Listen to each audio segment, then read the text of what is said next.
नमस्कार, India at 9 में आपका बहुत बहुत स्वागत है। मेरा नाम है अंकित त्यागी और आज सबसे पहले बात करेंगे देश की नई पार्लियामेंट की। देश के 75 साल आजादी के 15 अगस्त 2022 को पूरे हुए और अब 76वां साल चल रहा है।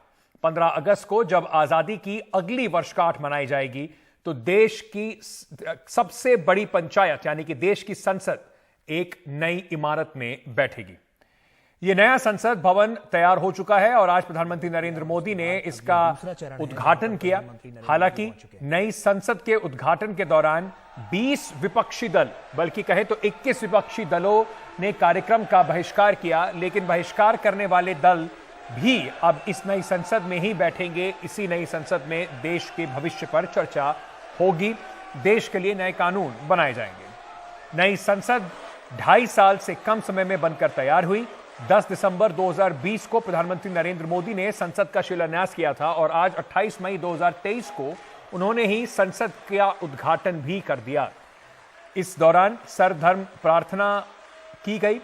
खास बात यह रही कि इस नई संसद में सत्ता और न्याय के प्रतीक 5 फुट ऊंचे एक राजदंड, जिसे श्रृंगोल कहा जाता है, उसे लोकसभा स्पीकर के आसन के ठीक बगल में प्रधानमंत्री द्वारा स्थापित किया गया। करीब 60,000 कर्मचारियों मजदूरों की मेहनत के बाद रिकॉर्ड टाइम में लोकतंत्र के इस भव्य मंदिर का निर्माण 971 करोड़ रुपए की लागत से किया गया है।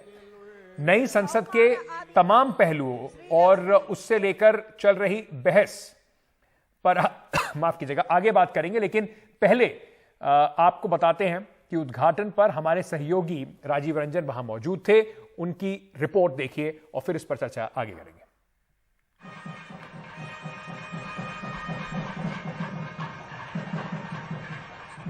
नए संसद भवन के उद्घाटन से पहले सबकी निगाहें ऐतिहासिक राजदंड सेंगोल पर रही।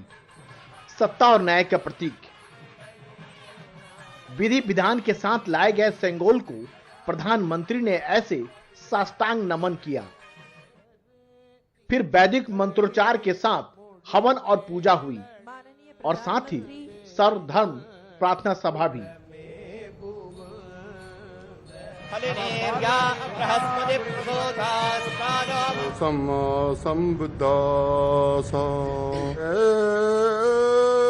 सेंगोल को लोकसभा स्पीकर के आसन के बगल में स्थापित करने के बाद प्रधानमंत्री नरेंद्र मोदी ने नए और भव्य संसद भवन का उद्घाटन किया। प्रधानमंत्री ने बताया कि नए संसद भवन की जरूरत क्यों थी। बीते 1.5-2 दशकों से ये चर्चा लगातार हो रही थी कि देश को एक नए संसद भवन की आवश्यकता है और हमें ये भी देखना होगा कि आने वाले समय में सीटों की संख्या बढ़ेगी, सांसदों की संख्या बढ़ेगी, वो लोग कहां बैठते हैं और इसलिए ये समय की मांग थी कि संसद की नई इमारत का निर्माण किया जाए। और मुझे खुशी है कि भव्य इमारत आधुनिक सुविधाओं से पूरी तरह लैस है।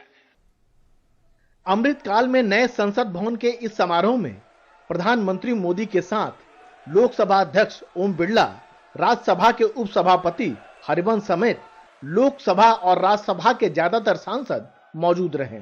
इस दौरान प्रधानमंत्री मोदी ने अपनी सरकार का 9 साल का रिपोर्ट कार्ड भी पेश किया। पिछले 9 वर्षों का आकलन करे तो पाएगा कि ये 9 साल भारत में नव निर्माण के रहे हैं, गरीब कल्याण के रहे हैं। करीब 20 विपक्षी दलों ने नए संसद भवन के उद्घाटन का बहिष्कार किया। विपक्ष की तमाम आलोचनाओं के बीच प्रधानमंत्री मोदी ने इशारों में उन पर निशाना साधा। कहा, अब वक्त नए रास्तों पर चलने का है। आज नया भारत नए लक्ष्य तय कर रहा है, नए रास्ते गढ़ रहा है, नया जोश है, नया उमंग है, नया सफर है, नई सोच है। दिशा नहीं है, दृष्टि नहीं है, संकल्प नया है, विश्वास नया है। नया संसद भवन 2.5 साल से भी कम समय में तैयार हुआ है, जिसकी दरों दीवार पर भारत की सांस्कृतिक विविधता की झलक मिलती है। लोकसभा स्पीकर ओम बिरला ने कहा कि नई संसद में काम करने की संस्कृति भी बेहतर होगी और काम करने की क्षमता भी बढ़ेगी। हम संसदीय अनुशासन, मर्यादा और गरिमा के नए मानदंड स्थापित करें ताकि विश्व की लोकतांत्रिक संस्थाओं के लिए भारत की लोकतांत्रिक संस्था आदर्श बन सके। उधर उद्घाटन समारोह से गैर हाजिर रही करीब 20 विपक्षी पार्टियों ने बहिष्कार के लिए अपनी अपनी दलीलें दी। ये बहुत ही दुखद है। जब विपक्ष होता है तभी लोकतंत्र कहलाता है। नई संसद में इतने बड़े कार्यक्रम का विपक्ष के बिना होने का मतलब है कि देश में लोकतंत्र नहीं है। ये एक अधूरा कार्यक्रम है। It does not mean there is a democracy in this country. अब सबकी निगाह नई संसद में लोकसभा और राज्यसभा की कार्यवाही के शुरू होने पर रहेगी।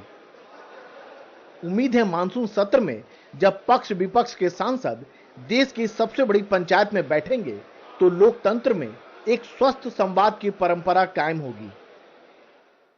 नई संसद का निर्माण इतिहास में अहम मोड़ पर हुआ है। यह एक ऐसा समय है जब भारत में विचार को लेकर पक्ष और विपक्ष में बहस चल रही है। उम्मीद है नई संसद राजनीति में नए आचार विचार लेकर आएगी और हमारे लोकतंत्र को और स्वस्थ बनाएगी। नई दिल्ली में उमाशंकर सिंह के साथ राजीव रंजन, एनडीटीवी इंडिया।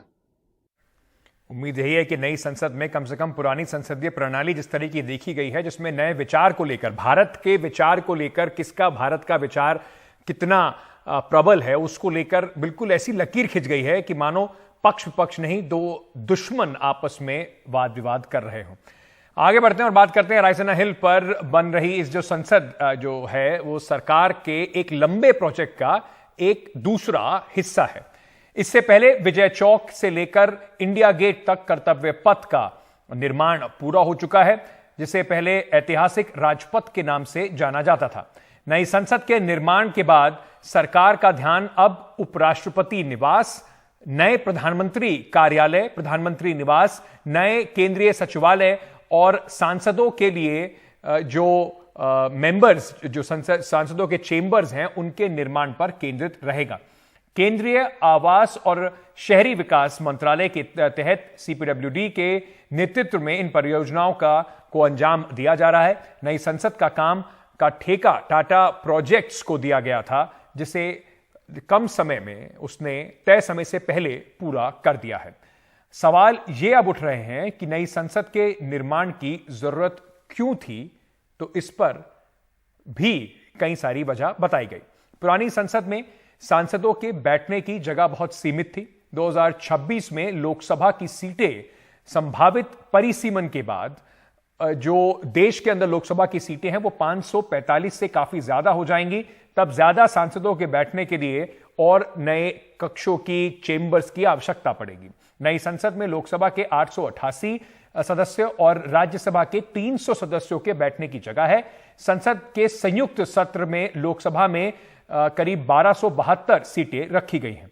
नई संसद में लोकसभा और राष्ट्रपक्षी मोर की थीम पर इसको तैयार किया गया है, जबकि राज्यसभा को राष्ट्रीय फूल कमल की थीम पर तैयार किया गया है। पुरानी संसद 1927 में बनकर तैयार हुई थी, यानी कि करीब 96 साल पहले वो संसद तैयार हुई थी और नए समय की जरूरतों के हिसाब से उसकी क्षमताएं जो थी वो काफी सीमित थी। संसद में कई मंत्रालय, कमिटियों और राजनीतिक दलों के दफ्तरों का भी जगह मिलेगी। नई संसद को 65,000 वर्ग मीटर के इलाके में तैयार किया गया है और अब जगह की किल्लत नहीं होगी। पानी की supply, sewer line, air conditioning, अग्निशमन उपकरण, सीसीटीवी कैमरा, तमाम सुविधाएं और जरूरतें पुरानी संसद में गुंजाइश से ज्यादा नहीं हो पा रही थी। इस वजह से नई संसद में इन सबके इंतजाम रखे गए हैं। नई संसद में आधुनिक संचार तकनीक से लैस अत्याधुनिक दफ्तर होंगे। नई संसद में कई कमिटी जो रूम हैं वो होंगे आधुनिक ऑडियो विजुअल उपकरणों के साथ लैस होंगे। नई संसद को बनाते वक्त उसे पर्यावरण के लिहाज से भी ध्यान दिया गया है, उसे तैयार किया गया है और प्लैटिनियम रेटेड ग्रीन बिल्डिंग इसको कहा गया है। भूकंप के लिहाज से भी इस पर विशेष ध्यान दिया गया है। देश की ये सबसे बड़ी पंचायत भारत की विरासत और विविधता का प्रतीक है, जिसमें हमारी संस्कृति, विविधता, क्षेत्रीय कलाएं को भी खूबसूरती से दिखाया गया है। नई संसद दिव्यांग जनों के लिए सुविधाओं से भी लैस होगी। एक केंद्रीय लाउंज भी रखा गया है जो एक खुला अहाता होगा, जहां पर सांसद एक दूसरे से मिल सकेंगे। इस खुले अहाते के बीचों बीच राष्ट्रीय वृक्ष बरगद भी लगाया गया है। देश की कई नई संसद जो है वो 2.5 साल से कम समय में बनकर तैयार हुई, लेकिन इसका मतलब ये नहीं है कि इसके निर्माण में किसी तरह की कोई कमी या कसर छोड़ी गई। गुजरात के जाने माने आर्किटेक्ट विमल पटेल ने नई संसद के आर्किटेक्ट उनको बनाया गया था। लोकतंत्र के इस भव्य मंदिर के निर्माण के लिए देश के कोने कोने से चीजों को एकत्रित करके लगाया गया है।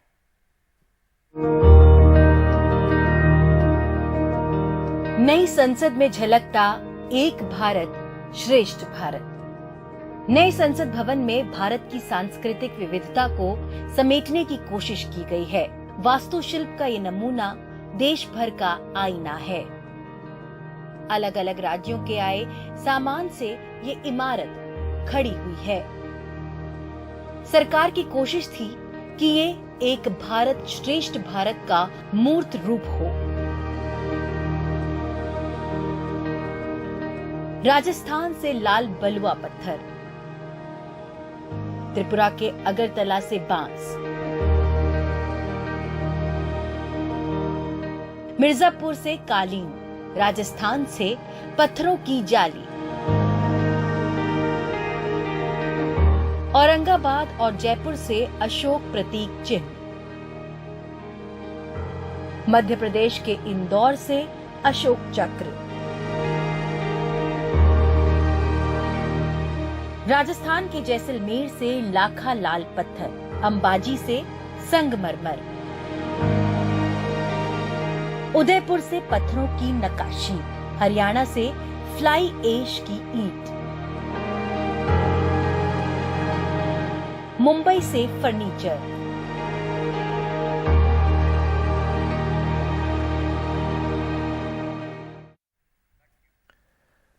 संसद लोकतंत्र का मंदिर होती है और लोकतंत्र लोक यानी कि जनता, जो लोग हैं, उनसे बनता है। आज जब एक तरफ नई संसद का उद्घाटन भव्य तरीके से किया जा रहा था, वहीं दूसरी तरफ एक ऐसी घटना हुई संसद से करीब सिर्फ 1 किलोमीटर दूर, जिसने कम से कम आज के दिन पर एक बड़ी शर्मनाक छाप छोड़ी है। भारतीय कुश्ती संघ के चेयरमैन ब्रिजभूषण शरण सिंह के खिलाफ उनके इस्तीफे और गिरफ्तारी की मांग को लेकर 1 महीने से ज्यादा से जंतर मंतर पर जो पहलवान, जिन्होंने देश की कीर्ति बढ़ाई, जिन्होंने देश के लिए मेडल जीते, वो लगातार संघर्ष कर रहे हैं, उनका आंदोलन चल रहा है। आज महिला पहलवानों की महिला पंचायत संसद के लिए मार्च करने की योजना थी, लेकिन दिल्ली पुलिस ने इसकी इजाजत नहीं दी। उसके बाद जो हुआ वो शर्मनाक था। दिल्ली पुलिस ने कहा कि बैरिकेड तोड़े गए, लेकिन जिस तरीके से हमारे देश के मेडल विनर्स को सड़कों पर घसीट के उनको गिरफ्तार करके आज लेके जाया गया, वो शायद कम से कम किसी के लिए भी पचने वाले दृश्य नहीं थे।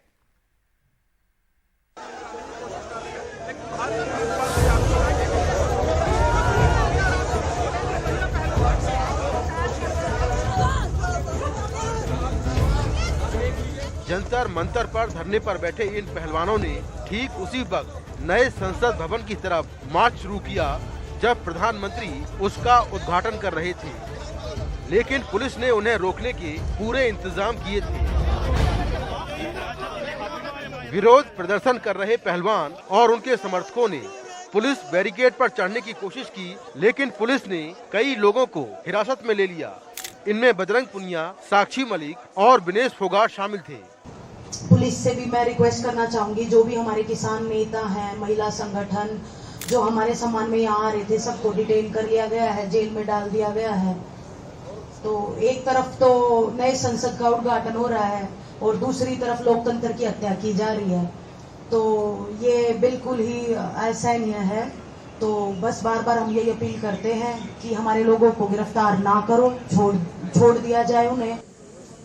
हम शांतिपूर्वक जो भी चीज़ कर रहे हैं, हम शांतिपूर्वक कर रहे हैं। ये हमारी बेटियों की, बहनों की इज्जत और मान सम्मान की लड़ाई है, तो मुझे नहीं लगता कि ये लोकतंत्र है। इसमें तो लोकतंत्र की हत्या हो रही है। विरोध कर रहे पहलवान बीजेपी सांसद ब्रजभूषण शरण सिंह की गिरफ्तारी की मांग को लेकर संसद भवन के सामने महिला पंचायत करना चाहते थे, लेकिन पुलिस ने इजाजत नहीं दी और इलाके में धारा 144 लगे होने का भी हवाला दिया। इधर पुलिस ने सभी को हिरासत में लिया और उधर जंतर मंतर से पहलवानों के टेंट और पूरा सामान भी हटा दिया गया। देखिए, उनसे सबसे रिक्वेस्ट किया गया था कि ये न्यू पार्लियामेंट बिल्डिंग का इनॉग्रेशन है, ये राष्ट्र के सम्मान की बात है। उसके बावजूद उन्होंने वो धक्का मुक्की करने की जो कोशिश की है, उसके हिसाब से पुलिस ने एक मिनिमम फोर्स यूज करके उनको काबू किया गया है और उनको इस जगह से हटाया गया है।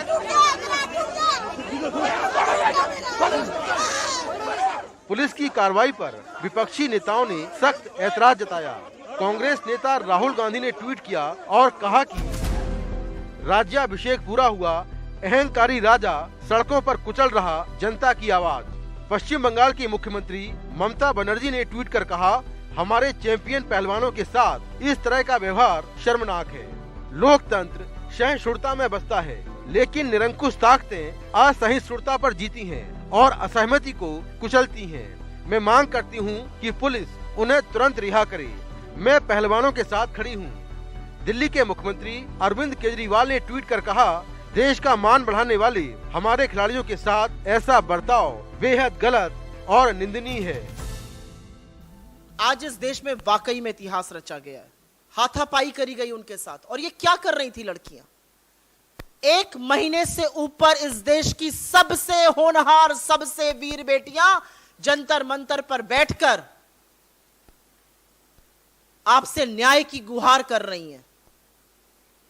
न्याय देना तो दूर, आपने उनको आतंकवादी घोषित कर कर उनके साथ ये दुष्चार किया है। उधर महिला पंचायत में शामिल होने जा रहे किसान संगठनों और खाप पंचायतों से जुड़े लोगों को पुलिस ने दिल्ली की अलग अलग सीमाओं से आगे नहीं बढ़ने दिया। राकेश टिकैत को समर्थकों सहित गाजीपुर बॉर्डर पर रोक दिया गया।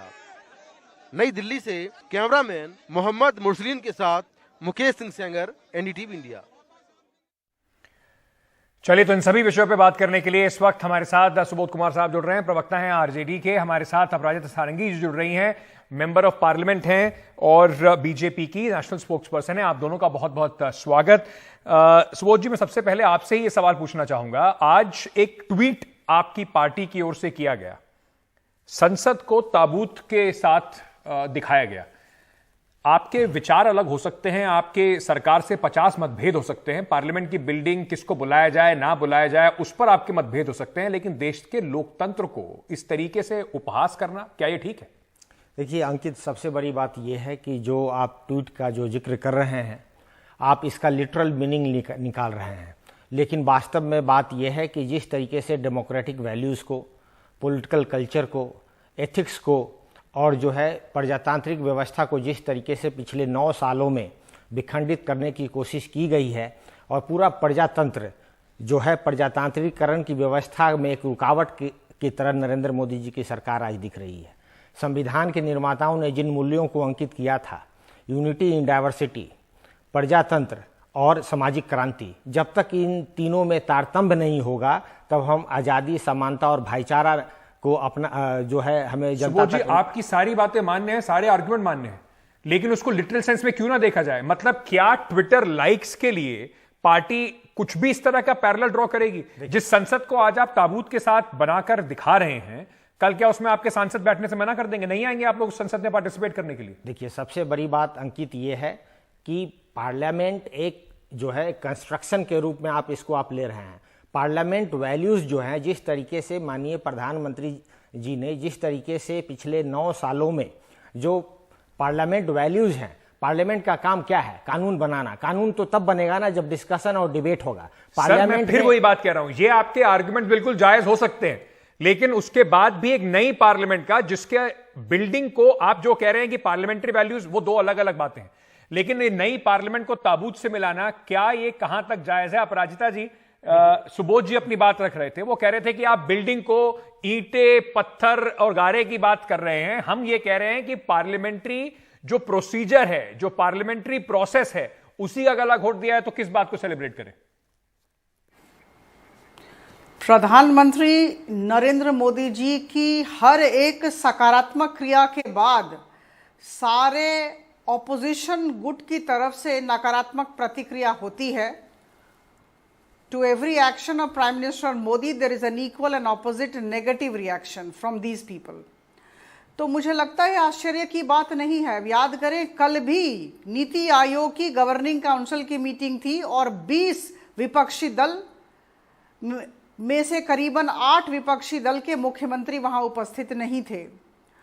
याद करें आप, जब 2022 में राजपथ का नाम कर्तव्य पथ किया गया और नेताजी सुभाष चंद्र बोस की प्रतिमा कर्तव्य पथ पर लगाई गई थी, उस समय भी इन्हें रास नहीं आया और इन्होंने शोर मचाया था।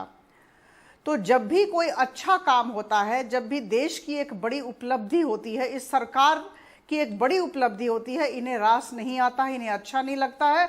और मुझे कहीं ना कहीं लगता है कि आदरणीय प्रधानमंत्री जी की बढ़ती हुई लोकप्रियता से इन्हें भय है। आज देखिए, एक ऐतिहासिक दिन था। श्री पीवी नरसिम्हा राव जी जब प्रधानमंत्री थे और शिवराज पाटिल जी स्पीकर हुआ करते थे, उस समय यह बात उठी थी कि हमें बड़ा संसद चाहिए। और आपने जैसे कहा, 2026 में परिसीमन का कार्य होगा और उसके बाद बहुत सारे सांसद आएंगे, ज्यादा स्पेस की जरूरत है जी। और इस वजह से 10 दिसंबर 2020 इस पार्लियामेंट का शिलान्यास किया गया और देखिए 2.5 वर्ष के भीतर रिकॉर्ड टाइम में इसका शुभारंभ किया गया। ठीक है। तो मुझे लगता है कि यह एक बहुत ही बड़ा मोमेंट था, बहुत ही हिस्टोरिक मोमेंट, और इसको तो मुझे लगता है पालित करना चाहिए। और अपराजिता जी, हिस्टोरिक मोमेंट तो देश के लिए था, क्योंकि ये देश की संसद है। ये ऐसा तो था नहीं कि भारतीय जनता पार्टी का हेडक्वार्टर्स का इनॉग्रेशन हो रहा था कि जब प्रधानमंत्री वहां पहुंचे तो लोगों ने मोदी मोदी के नारे लगाने शुरू कर दिए। क्या आज के दिन बीजेपी को भी जो ऑपोजिशन का आप पर हमला होता है, वो इसी बात का होता है कि हर ओकेजन को, हर मौके को आप प्रधानमंत्री नरेंद्र मोदी के लिए एक पर्सनल मौका बना देते हैं? देखिए, आदरणीय प्रधानमंत्री नरेंद्र मोदी देश के अंदर ही नहीं, देश के बाहर भी अत्यंत लोकप्रिय हैं और इनकी दूरदर्शिता की वजह से आज 2.5 सालों में नया पार्लियामेंट भवन उठ के खड़ा हो गया और उसका उद्घाटन हम सब ने किया। तो मुझे लगता है कि एक ऐसा नेता, एक ऐसा लीडर जो इतना अच्छा काम करता हो, उसके लिए तो तालियां बजनी ही चाहिए और मोदी मोदी होनी ही चाहिए। मैं तो इन सब से पार्लियामेंट सिर्फ रूलिंग पार्टी के लिए थोड़ी है, वो तो ऑपोजिशन का भी उस पर इतना ही हक है। ये मैंने कभी नहीं कहा। मुझे 30 सेकंड दीजिए। जो संसद है वो लोकतंत्र का मंदिर है और इस लोकतंत्र के मंदिर में 140 करोड़ जनता के द्वारा चुने हुए प्रतिनिधि हैं जो विभिन्न राजनीतिक दलों से आते हैं और यह 888 सीटों वाली लोकसभा है और 384 वाली राज्यसभा है। तो किसने कह दिया कि यह भारतीय जनता पार्टी की है? बड़े हृदय की जरूरत है। देखिए, आज बड़े हृदय के साथ इन्हें इसे उपलब्धि के तौर पर देखना चाहिए था। देश की उपलब्धि थी, लोकतंत्र की उपलब्धि शायद ये है जिस तरीके से अपराजिता जी बता रही हैं कि पूरा जो मामला है वो मोदी विरोध का मामला है। जैसे कि आप उन पर आरोप लगाते हैं कि वो एक व्यक्ति विशेष को लेकर, प्रधानमंत्री को लेकर बीजेपी उनके इर्द गिर्द ताना बाना बुनती है। ऑपोजिशन का तर्क भी कहीं ना कहीं सिर्फ एक व्यक्ति को नीचा दिखाने में बन जाता है, वो चाहे आपका ट्वीट हो, चाहे कांग्रेस पार्टी का, जिन्होंने नेहरू के सामने इतने छोटे से प्रधानमंत्री दिखाकर पर्सनल अटैक तो आप भी करते हैं। आपका भी सारा विरोध सिर्फ मोदी विरोध हो जाता है। देखिए अंकित, सबसे बड़ी बात यह है कि पार्लियामेंट क्या है। जैसा कि आर्टिकल 75 कह रहा है कि प्रेसिडेंट कॉन्स्टिट्यूएंट पार्ट हैं पार्लियामेंट के, और आर्टिकल 79 जो कह रहे हैं कि प्रेसिडेंट लोकसभा और राज्यसभा मिलाकर पार्लियामेंट है। भारत रिपब्लिक है, गणतंत्र भारत है। गणतंत्र भारत के हेड राष्ट्रपति होते हैं और वो इलेक्टेड हैं, इनडायरेक्ट इलेक्शन होता है। और जो अभी अपराजिता जी जो बातें कह रही थी, मुझे समझ से परे लग रहा था कि ये कह क्या रही हैं। देखिए, सबसे बात यह है कि अभी तक पार्लियामेंट्री वैल्यूज की जो मैं बातें कह रहा हूं, पार्लियामेंट का डिप्टी स्पीकर तक अभी इन लोगों ने इलेक्ट नहीं किया, 4 साल हो गए।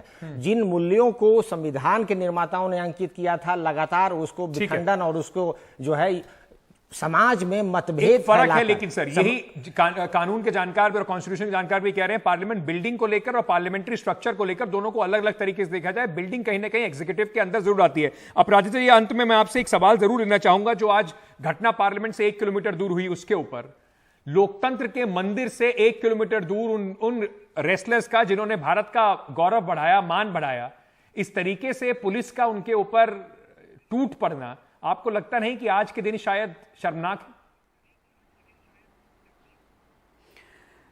देखिए, कानून व्यवस्था, शासन और प्रशासन की बहुत बड़ी जिम्मेदारी होती है, और जब संसद के समक्ष ये हमारे जितने भी पहलवान भाई बंधु हैं एक सम्मेलन करना चाहते थे, तो निश्चित तौर पर शासन और प्रशासन इसका विरोध करेगी। आज ऐतिहासिक दिन था। आज कानून व्यवस्था का चरमराना देश के लिए सही नहीं होता, और शांति को बरकरार रखने के लिए पुलिस को कार्रवाई करनी ही पड़ेगी और पड़ी। और मैं कह दूं कि हमारे जो पहलवान भाई बहन हैं, इनके विरुद्ध में कार्यानुष्ठान तब किया गया जब इन्होंने पुलिस की सिक्योरिटी ब्रीच को, सिक्योरिटी कॉर्डोन को ब्रीच किया।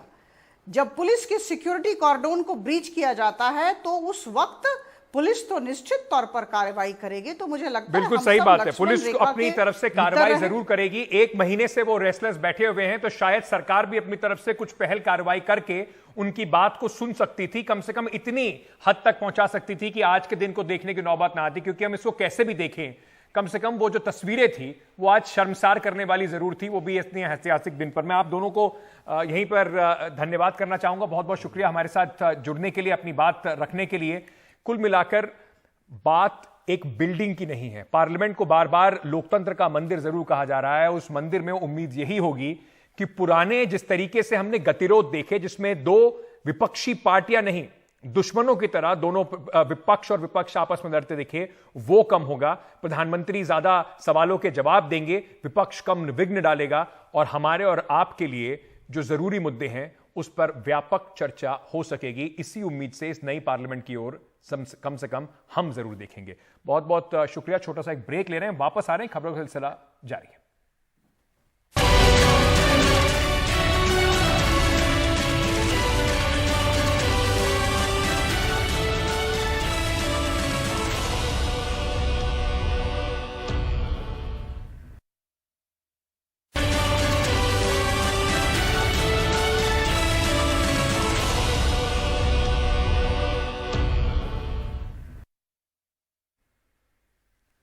मणिपुर हिंसा से जुड़ी हुई इस वक्त की बड़ी खबर। मणिपुर के मुख्यमंत्री एन बीरेन सिंह ने कहा है कि मणिपुर में अब तक 40 आतंकवादियों को मार गिराया गया है।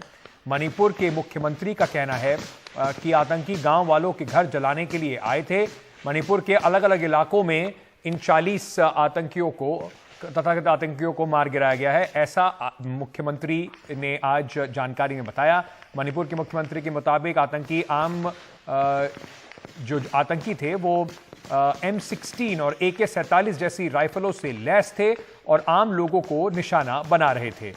साथ ही उन्होंने ये भी कहा कि आतंकियों की ओर से लगातार हमले किए जा रहे हैं और पुलिस की कार्रवाई जो है उन्हें जवाबी कार्रवाई करनी पड़ रही है। जवाबी कार्रवाई में 40 आतंकवादियों को ढेर किया गया। सूत्रों के मुताबिक सुरक्षा बलों और आतंकवादियों के बीच में 8 घंटे से ज्यादा की मुठभेड़ चली। कल गृहमंत्री अमित शाह मणिपुर जा रहे हैं। अपने दौरे से पहले उन्होंने मणिपुर में शांति बनाए रखने की अपील की। आपको बता दें कि मणिपुर करीब 1 महीने से चिंताजनक, कम से कम 1 महीने के आसपास से चिंताजनक हालात मणिपुर में हिंसा के बाद बने हुए हैं।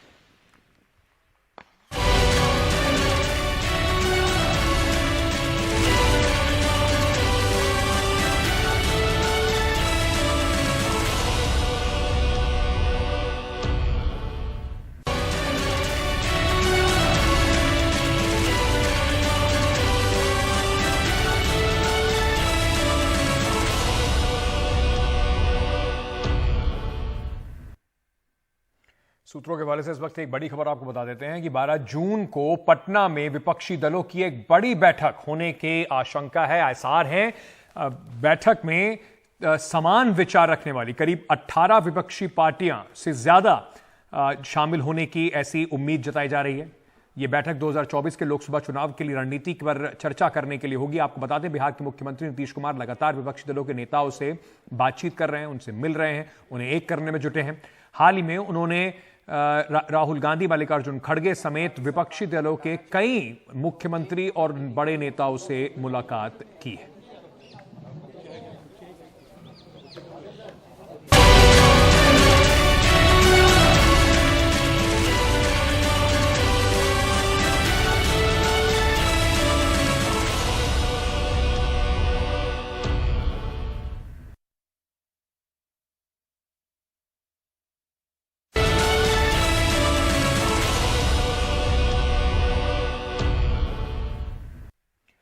मध्य प्रदेश के उज्जैन में आज आंधी के चलते महाकाल लोक की कई भव्य मूर्तियों को नुकसान पहुंचा। आंधी के चलते जो सप्तऋषि की भव्य मूर्तियां नीचे गिर गई। महाकाल लोक की 6 प्रतिमाओं को नुकसान पहुंचा है, ऐसी खबर आई है। जब आंधी आई तब महाकाल लोक में कई श्रद्धालु मौजूद थे। राहत की बात यह है कि किसी को भी नुकसान नहीं पहुंचा।